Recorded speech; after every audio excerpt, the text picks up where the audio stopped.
Este podcast pertenece a la red Podcast SN.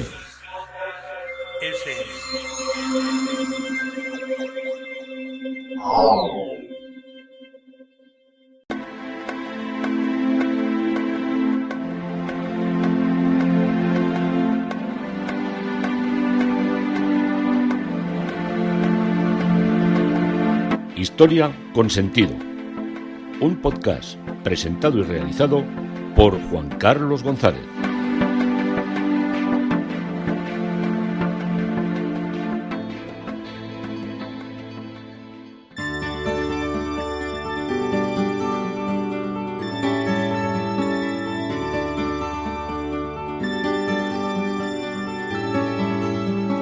Un saludo a cuantas personas os acercáis a este podcast a través de Twitter, de Facebook, de mi página web www.historiaconsentido.com o de la agrupación de podcast SM.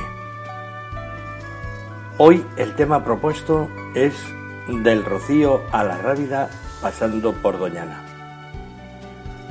Normalmente suelo hacer enclaves así muy concretos y muy descifrados y muy puntuados, y hoy vamos a hacer una excursión que nos va a llevar a ver naturaleza, nos va a llevar a ver cosas históricas, nos va a llevar a ver cosas etnológicas, como es la realidad de la etnografía de una zona de la comarca de Andalucía, y nos va a llevar también a ver una zona donde hay muchos animales.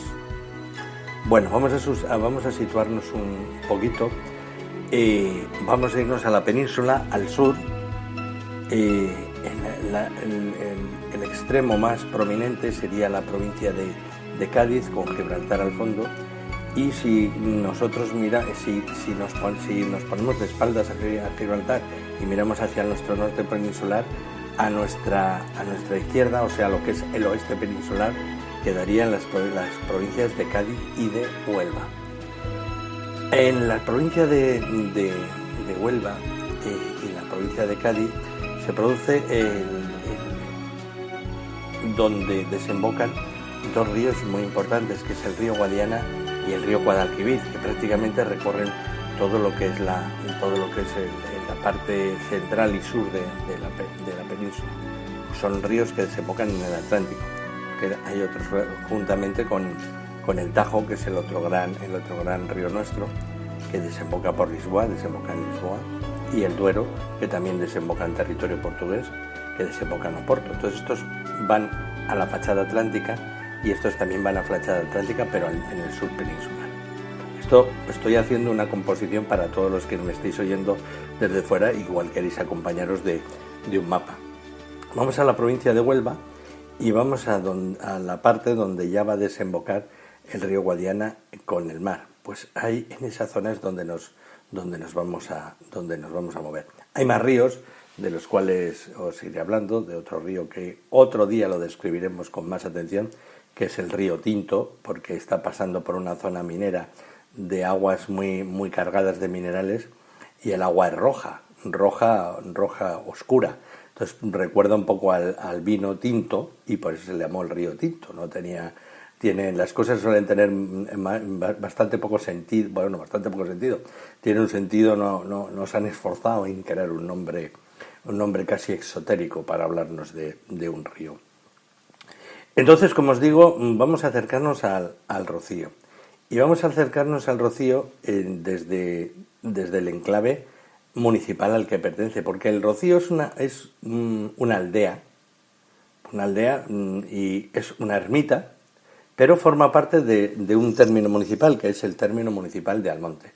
Entonces nos podemos acercar muy bien a través de la carretera que va de Sevilla a Huelva, y cuando llegamos a la desviación que pone Bollullos del Condado y pone Almonte, pues tomaremos esa desviación. Esto del Condado y esto de Almonte es una zona que, cuando nos acercamos a ella, vamos a ver que es una zona eminentemente agrícola, y en los últimos años con una proliferación impresionante de dos cultivos. El cultivo de las viñas, que hacen un vino del Condado excelente, un vino del Condado buenísimo, y a muy más bajo precio que las bodegas que están enfrente de lo que es este condado de Huelva. Enfrente, al otro lado del Guadalquivir, está la zona de Jerez. La zona de Jerez es una zona que fue comprada por bodegueros eminentemente ingleses, que crearon allí sus grandes bodegas. Ahí está la firma Osborne, ahí está la firma Domecq y otras firmas inglesas más que se hicieron con todo lo que eran las viñas y produjeron el Jerez, que en Inglaterra le llaman el sherry, con X. Y nosotros tenemos un vino tan bueno mejor en la otra parte del río, que es el vino del condado, que también tiene sus coñacs, sus vinos olorosos, sus manzanillas. Tenemos todo lo que es en esta parte, pero no tiene la carga de lo que es la internacionalidad y ese comercio tan exclusivo que le dieron los ingleses durante muchos años. Así que Bollullos del Condado y Almonte tienen una gran extensión, como os digo, de viñas, pero vamos a dejar pasar, no vamos a entrar al pueblo tampoco porque también nos llevaría mucho tiempo, y vamos a tomar la carretera que nos indica desde Almonte, cuando lo hemos dejado por la circunvalación, dirección El Rocío y Matalascañas.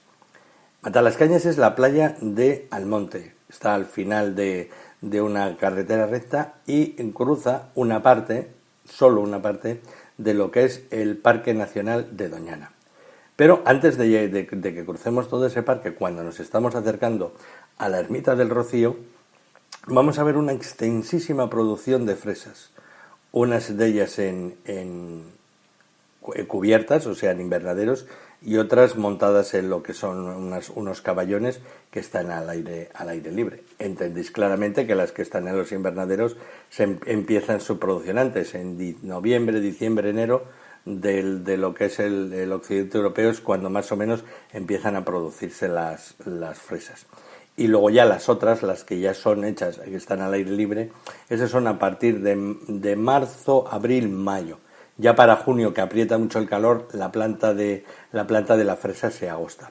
También hay otro tipo de cultivos que son pues de estos productos nuevos, que si grosellas, que si moras, que sí. Pero bueno, yo de eso como entiendo menos, yo desde luego lo que distingo es una fresa y lo que distingo es una vid, y de eso os hablo. Bueno, seguimos cruzando todo lo que es el camino que nos va a llevar hacia lo que es el Rocío.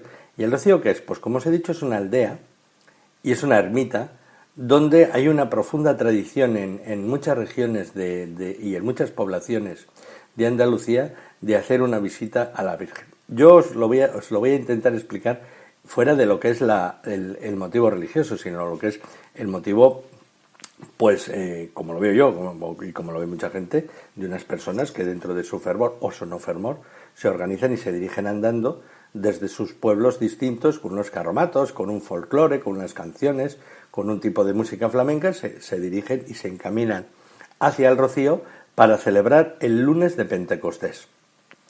Como os he dicho, lunes de Pentecostés juntamente con Pascua son fiestas móviles, entonces van saltando de lo que suele ser el mes de mayo y el mes de junio. A veces puede tocar a primeros de mayo y puede hacer un tiempo todavía fresco, y a veces puede tocar a finales de junio y puede hacer un calorazo inmenso. Dentro de lo que es la aldea, cuando os digo la aldea, es que es aldea como la del oeste. Todo lo que es el Rocío está dentro de lo que es el Parque de Doñana, que son dunas. Y todo el suelo es de arena. O sea, tú vas a entrar con el coche, pero allí no hay asfaltado nada. Es todo arena, pero arena finita de playa marina, como os lo podéis imaginar en las playas de cualquier enclave del mundo, más o menos. Hombre, o sea, que es una playa volcánica y la arena sea negra o sea una playa de piedras, pues la arenita está tan típica y tan característica. Entonces, ¿qué hay dentro de lo que es la aldea? Pues dentro de lo que es la idea hay una serie de viviendas. No hay ninguna construcción que supere los 2 pisos. Entonces es todo muy uniforme y muy bajo. Y hay una serie de casas donde viven una gran parte de los empleados del Parque Nacional de Doñana, que son los que el Parque Nacional de Doñana empieza justo allí. Bueno, de hecho el Rocío está dentro de una esquina del Parque de Doñana. Entonces, aparte de esas viviendas, hay instalaciones hoteleras, porque allí se mueve mucha gente, y hay una serie de edificaciones que tienen las distintas hermandades. ¿Qué son las hermandades? las agrupaciones que peregrinan al Rocío. Todas dependen de la Hermandad Hermandad Matriz de Almonte, que es la que permite el ideario y si una hermandad puede peregrinar a el Rocío y formar parte de todo lo que es el entablado, la realidad que mueve las fiestas y las peregrinaciones del Rocío. Centro del Rocío es la ermita del Rocío, donde está la Virgen del Rocío. El Rocío nace pues por la serie de tradiciones que se entremezclan en la leyenda de los tiempos a partir sobre todo de 1500-1600 para afianzar el hecho evangelizador, el hecho de la creencia en un pueblo que había sido durante centenares de años, había sido un pueblo musulmán al cual costaba mucho darle la vuelta desde el punto de vista de la fe. Eso lo animaban con las apariciones de vírgenes que entroncaban con el lugar, le promovían la devoción y se creaba el caldo de cultivo para un asentamiento definitivo de la fe. Esto es lo que sucede en el Rocío con su Virgen, que es una imagen de esa época, como os digo, de hacia 1400, 1500, 1600, y forma parte esa primera iglesia de esos primeros momentos, forma parte también de un conjunto que dura hasta el terremoto del siglo XVI de Lisboa, que tira la iglesia y hay que reconstruir una buena construcción para salvar el derrumbe que había supuesto el terremoto de Lisboa, que en la zona de Huelva, como es frontera con Portugal, con el Cabo de San Vicente, con el sur de Portugal, se notó mucho. Muchas iglesias cayeron o se movieron los campanarios y las naves y muchas construcciones de las que había. ¿Qué hay dentro de la Virgen, de lo que es la ermita del Rocío? Bueno, dentro de la ermita del Rocío nos hemos acercado hacia el centro del pueblo y alrededor de la ermita del Rocío hay las casas de las hermandades, pues de la hermandad de Sevilla, de la hermandad de Triana, de la hermandad de Huelva, la hermandad de Lepe. Todos los pueblos tienen una casa de la hermandad, que la casa de la hermandad consiste esencialmente en una especie como de pequeña capilla, que en el fondo es como un arco cubierto donde se deposita el carro de la hermandad. Cada hermandad procesiona normalmente cuando va viniendo de procesión con un carro que según de qué pueblo sean, a veces vienen con bueyes, sobre todo la parte de Cádiz, que cruzan durante 3 días el coto de Doñana, y otra parte viene con mulas. Eso es un carro que está muy adernado, esencialmente todos los varales y todo eso de estar forrado de plata, y dentro lleva en lo que se llama el Sin Pecado, que es una imagen de la Virgen en plata, no excesivamente grande, que es un poco el icono de la peregrinación del pueblo que peregrina.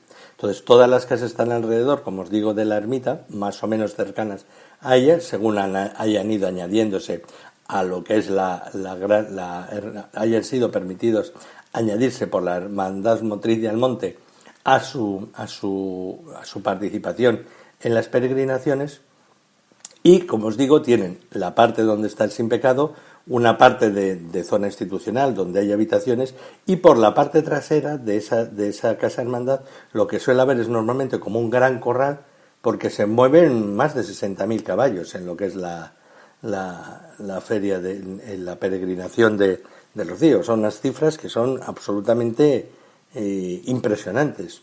De hecho, hay un plan de seguridad, de movimiento de tantas masas, porque puede llegar a moverse en todos esos días entre 1 o 2 millones de personas. Entonces hay un plan que se llama el plan Rocío, que fue el que la Santa Sede del Vaticano copió para todo lo que eran las visitas papales, que movían muchas multitudes, porque nadie tenía un criterio de cómo se podía organizar el movimiento y la organización de 2 millones de personas juntas en un mismo día y en un mismo enclave. Entonces ese es el plan Romero, pero del plan Romero también nos llevaríamos meses hablando. Entonces, dentro de la iglesia está la Virgen. A la Virgen nos puede pasar 3 cosas. Primero, que la veamos vestida de blanco, con una especie de capa blanca y con una corona muy, muy, muy florida de estrellas y muy así como muy rutilante, que es cuando se la visita y se la ve como la Blanca Paloma, la reina de las marismas. Eso es cuando va vestida de lujo, podríamos decirlo de otra manera. Otra de las posibilidades en Cuaresma y en algunas otras, en Adviento y en algunas otras ocasiones, la Virgen va vestida de pastora. Entonces lleva una capa como de imitando al cuero, con un sombrero como el que llevaban los pastores con flores, y al niño también lo lleva vestido de pastorcillo con un chaleco de lana. Eso es como divina pastora.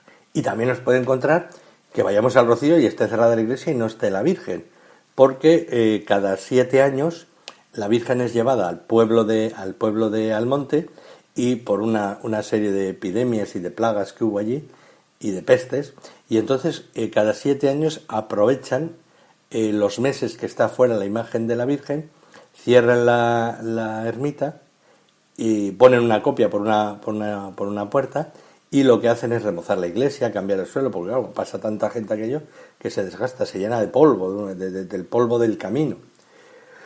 Otra de las cosas bonitas que tenéis ahí, si vais, yo recomiendo, mira, va a parecer que hago propaganda de un bar porque me paga, pero no me paga. Yo en la monetización de los podcasts, pues como que la historia con dinero, los historiadores suelen ser más bien pobres, a no ser que sea la duquesa de Medina Sidonia, que era absolutamente rica y podía hacer con la historia, o uno de los hijos de la duquesa de Alba, que tiene por hobby una editorial aquí cerca de donde vivo yo, pero lo demás, los historiadores no solemos cobrar por las citas que hacemos. Y hay un bar que es un restaurante, un bar que es una cosa ideal, que se llama Toruño, que tiene un pequeño restaurante, bueno, tiene un bar así muy típico, con las fotos de todos los personajes que han pasado allí, y un comedor que da todo a lo que es la marisma en la agua, que es una cosa para quedarse allí obnubilado. Y luego tiene al lado un hotelito inglés, que de forma así, bueno, yo lo entiendo como un hotel inglés, igual uno va allí y dice, esto es un cortijo de mala nota, pues no, es con sus columnitas y todo. A mí me recuerda a las edificaciones inglesas, que las habitaciones dan a la parte de atrás. Yo no puedo estar allí en una habitación viendo todo lo que es la marisma, amanecer, que es una de las cosas más emocionantes que hay en Doñana. Esa parte, como os digo, es la que da el agua. Y entre la construcción del restaurante Toruño y la construcción del Hotel Toruño, que están uno pegado al otro, os he llevado ahí porque ahí hay donde se ve una casa típica, que es como eran las casas que estaban en la marisma, que empleaban los que trabajaban en Doñana para lo que era la explotación ganadera, que era una explotación ganadera sobre todo de caballos y de vacas, que hay unos caballos y unas vacas típicas de Doñana, y que si queréis ir un día de estos espectaculares, es alrededor del 14 de julio, sacan todos los caballos para cortarles a los potrillos las colas, que les crece mucho, y a los caballos que arrastran por el agua y luego les pueden crear problemas.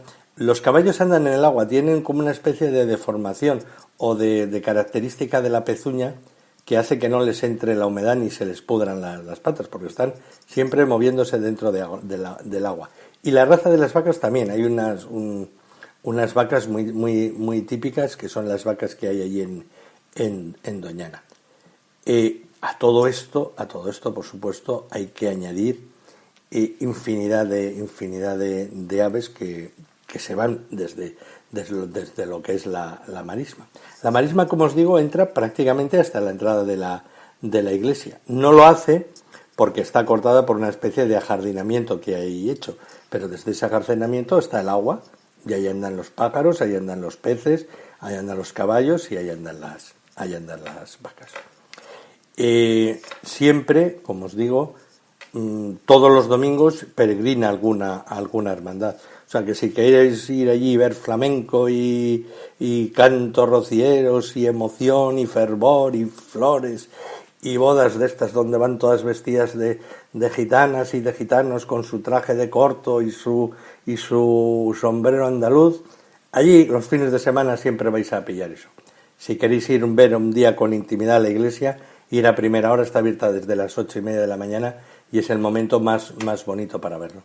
A mí me gusta darme una vuelta por ahí esencialmente cuando puedo, en invierno, que es cuando más gente hay y es cuando más silencioso está, porque allí como te pilla una procesión que están echando cohetes a todas horas y con los tamborileros, con las flautas y con el tambor y todos gritando viva la Virgen del Rocío, pues muchas veces es un poco complicado enterarnos de todo. Bueno, y salimos ya del Rocío, dirección al mar, dirección hacia Matalascañas, y nos encontramos con el parque nacional más grande que tiene nuestra península. Es el parque de Doñana, y es un espacio protegido donde son 108.000 hectáreas. Son unas dimensiones que casi tardas andando, no lo puedes hacer andando por dentro, cruzarlo, bueno, verlo todo. Primero no te dejan verlo porque indudablemente ahí hay una potencia ecológica tan fuerte que la gente no puede andar andando por allí. Pero bueno, no me voy a extender si no me voy a perder en todo lo que son todas las cuestiones de la naturaleza, que son también muy amplias. Cuando salimos del Rocío entramos ya en lo que es el parque de Doñana, y hay un centro de interpretación que es en el antiguo palacio, que se llama el Acebrón, que es un palacio de cacería, y entonces donde te explican cómo ha sido toda la labor del Consejo Superior de Investigaciones Científicas, de cómo se dedicaron no solo a la caza, sino también a la observación de las aves, a ponerles anillas en las patas, a estudiarles y a todo ese tipo de cosas. Y de ahí salimos, continuamos camino del mar y nos encontramos con el centro de interpretación del Aceuche. Aquí es donde normalmente ya entras dentro de lo que es el parque y te haces una idea en 1 kilómetro y medio que te dejan entrar con el coche a unos parques que están muy cuidados. Luego ya todo está sobre plataformas de madera para que no toques el suelo del parque natural, y ahí ves una explicación, hay un centro de interpretación donde te explican cuál es la importancia de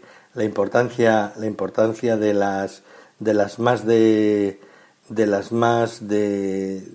900, en concreto aves son 200 y pico aves distintas, que unas vienen cuando aprieta el calor en la zona de Sudáfrica, de Namibia, vienen emigrando y vienen hasta Doñana en el verano, en el invierno, que es el verano que es el invierno. A ver si lo sé decir.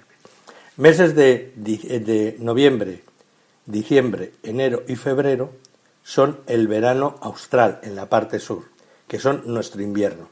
Entonces, las aves que están pasando mucho calor cogen y remontan el vuelo y suben hasta Doñana, desde la zona de Namibia, desde Sudáfrica, y se quedan en verano en Doñana porque hace mucho más fresco, aunque haga calor, que en lo que es el verano austral, nuestro invierno. Y los otros pasa al revés, que cuando es el invierno más puro en el norte de Europa, el invierno del hemisferio norte, lo que hacen son bajar todas las aves a lo que es Doñana para evitarse el frío en el norte de Europa. O sea, unas vienen por el calor y otras vienen por el frío, y los dos se concentran allí. Aparte se concentran toda la serie de grandes emigraciones que van del norte de Europa al sur de África. Entonces todas las grullas y todos estos pájaros pasan por allí.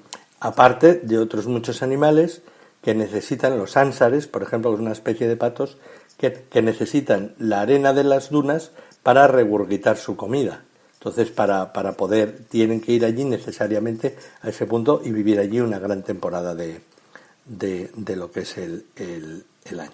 Hay dunas móviles que se mueven con el viento, se mueven para un lado para el otro. Hay una gran vegetación, creo que hay cerca de 900 plantas distintas, pues de las más enea, helecho, retamas, tomillos, sabina, y eso hace que haya muchos conejos también en la planta, que son el alimento del lince ibérico que vive allí. Luego también hay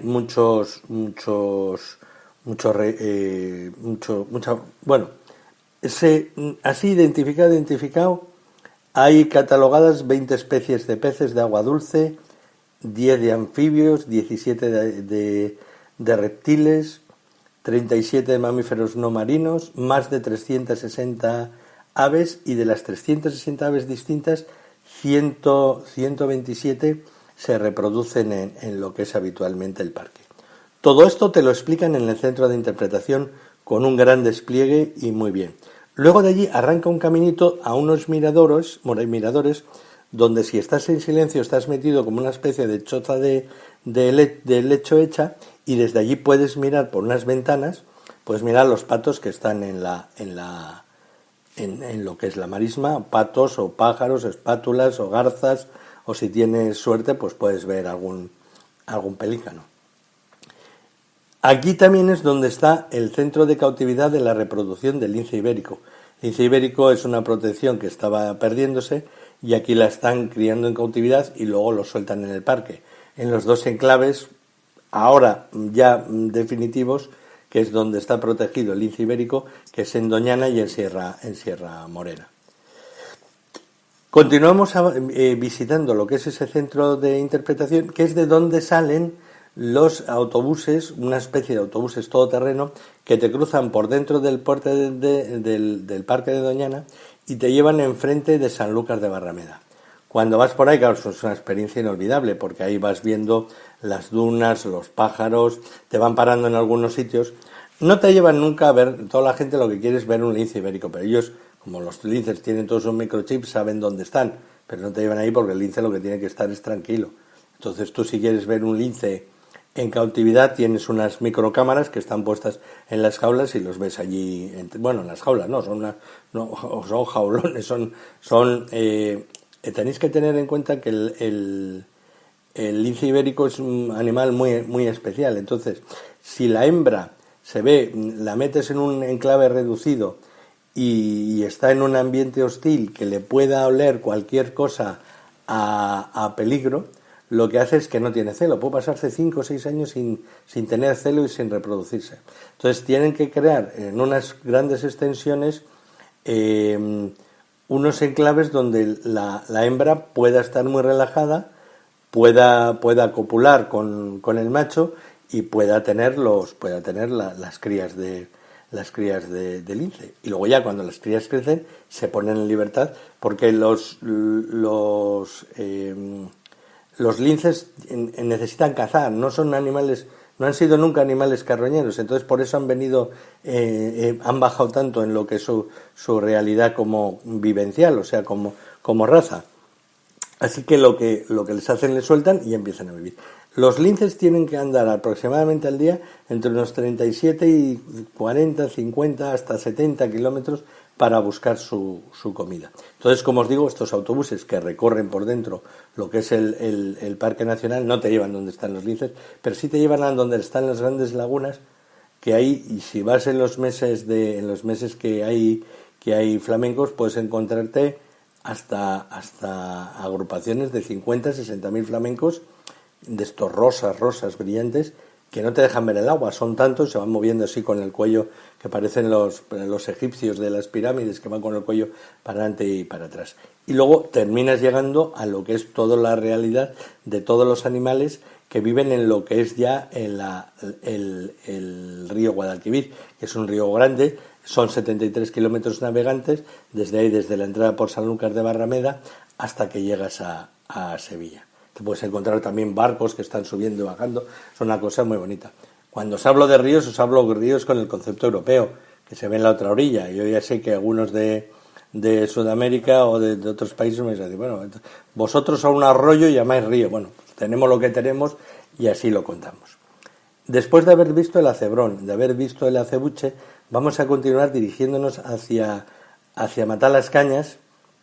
Sin entrar en ella, vamos a torcer por lo que es la zona dunar, que sería la parte que iríamos dejando las dunas del mar, que se elevan y forman columnas, no nos permiten ver el mar, pero son las que nos salvan de las inclemencias marítimas cuando bate en la playa, en la costa. Y vamos a irnos a dirección hacia Mazagón.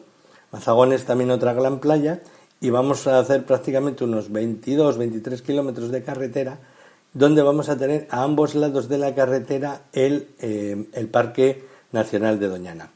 para que los linces ibéricos puedan moverse de un lado al otro del parque y no les moleste la carretera, hay como unos puentes por encima por donde pueden pasar. Durante el año se matan animales en esa carretera, pero no es porque no se pongan medidas se ponen, pero claro, el animal muchas veces quiere cruzar la carretera para pasar al otro lado. Entonces, claro, le pilla un coche. Pensar que hay unas verjas de 2 metros, pero los tíos estos, los linces, tienen tanto instinto de pasar al otro lado y de cazar y de moverse, que a veces saltan la verja y les pilla un coche. Bueno, es una desgracia. Y hay muchos intentos de muchos ecologistas de que ahí se suprima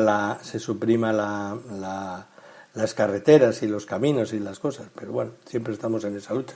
Pero también hay que vigilar al parque. Luego también si hay un incendio, por esa carretera tienes que ir a apagarlo. En fin, siempre son los contrasentidos de la lucha entre los humanos y la naturaleza y es difícil llegar a conclusiones buenas. Vamos continuando por todo lo que es esa carretera y llegamos a Mazagón. Mazagón es una playa muy bonita y ahí ya se acaba lo que es el parque y empiezan otra vez los invernaderos que bajaban desde la parte de Almonte hasta la parte del mar. Y a partir de aquí entramos dentro de lo que es la Rábida. ¿Por qué es famosa la Rábida? Pues es famosa la Rábida porque de allí fue de donde salió Colón. Y ahí está el monasterio de la Rábida, donde estuvo Colón un tiempo intentando organizar lo que era la defensa de su proyecto para presentarle a la reina Isabel la Católica que le financiara y le permitiera hacer el viaje al Nuevo Mundo. Entonces, antes de llegar, vamos a ver lo que es el antiguo, pues una parte que también es muy industrial, choca de pasar de la nada, de la naturaleza, a unas grandes refinerías que tiene ahí Cepsa, que tiene Repsol, a grandes depósitos inmensos donde se almacena el petróleo, donde se almacena el gas, donde se refina. Eso es un mundo moderno. Las refinerías ya sabéis que son, si no os lo explico un poco, son absolutamente monumentales porque tienen que tener tantos miles de kilómetros de tuberías para el refinado, para poner luego en camiones y todo eso. Es inmenso, se te pierde la vista. Ahí ves las dos refinerías, la de Cepsa y la de Repsol, y luego también hay la de Camsa, también ahí es un mundo. O sea, eso es terriblemente grande y ahí por la noche se ven las llamas saliendo, os parece un poco infernal todo aquello, ¿no? Si vas cuando ha caído la tarde. Y luego está el puerto, y está explosivo Río Tinto, hay cantidad de industrias químicas, y ahí está también la parte de la Universidad de Huelva dedicada a lo que es los estudios petroquímicos para que los ingenieros en petróleo y todas esas cosas tengan donde examinarse. Justo al lado de donde está la universidad está el monasterio de la Rábida. El monasterio de la Rábida es pequeño, pero es muy bonito de ver, sobre todo por su valor histórico. Tiene una pequeña iglesia mudéjar con un bellísimo artesonado de madera, con un Cristo gótico precioso y con una imagen de la Virgen que es una imagen ya de la época del Colón y que es ante la que él ora, nos presenta la tradición antes de emprender el viaje. Luego también hay un claustro mudéjar, que los claustros mudéjares son claustros hechos normalmente en ladrillo, llevando lo que es la estructura árabe. Los maestros mudéjares eran los maestros árabes, carpinteros o, en este caso, arquitectos, canteros o ensambladores de ladrillos, que llevaban la línea estética del arte árabe a lo que eran las construcciones de los cristianos. Eran antiguos musulmanes que se habían quedado en el territorio.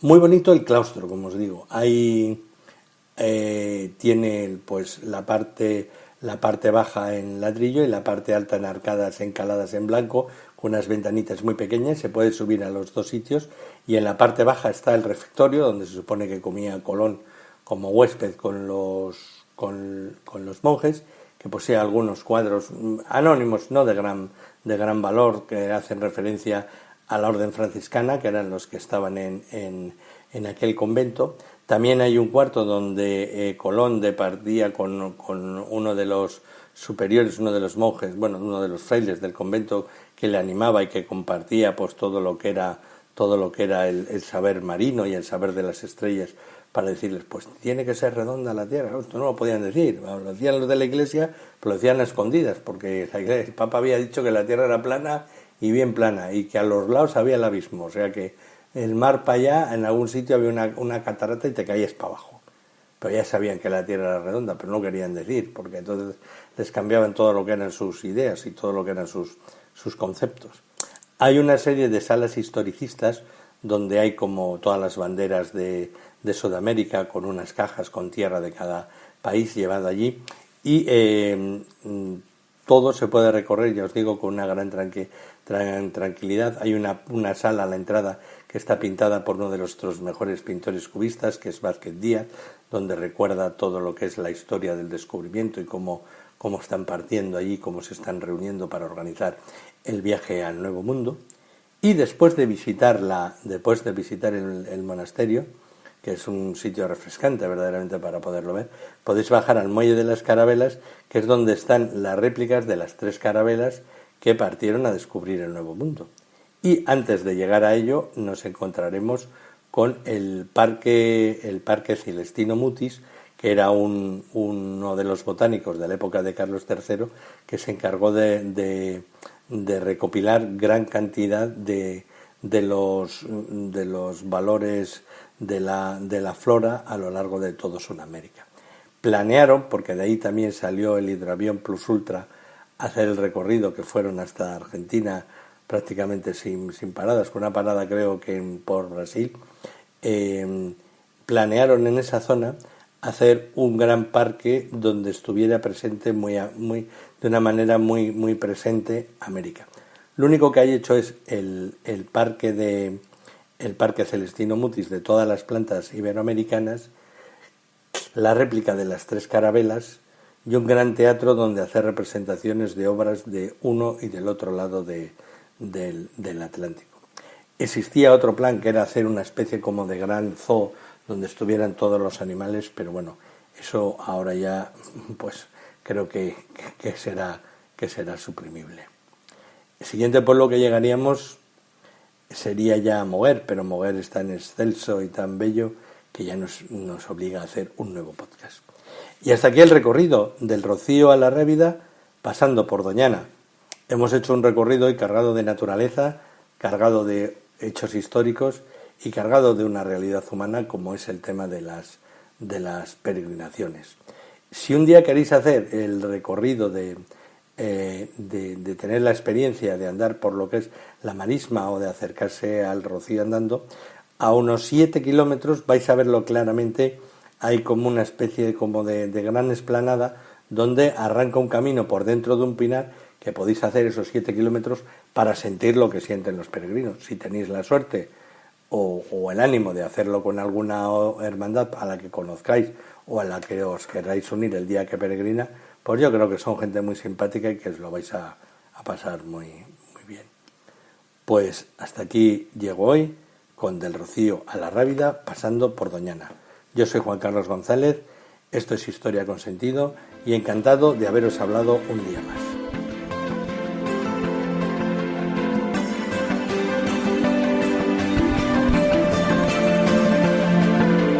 Hasta aquí un episodio más de Historia con Sentido. El podcast que te habla de historias de la historia, sucesos, eventos, como si el ayer fuera hoy. Síguenos a través de iTunes, Spreaker o iVoox. Contacta con nosotros por correo electrónico escribiendo a podcast@historiaconsentido.com. Nuestra web www.historiaconsentido.com. Y en Twitter nos encontrarás como @historiasentido. Este podcast pertenece a la red Podcast SMM.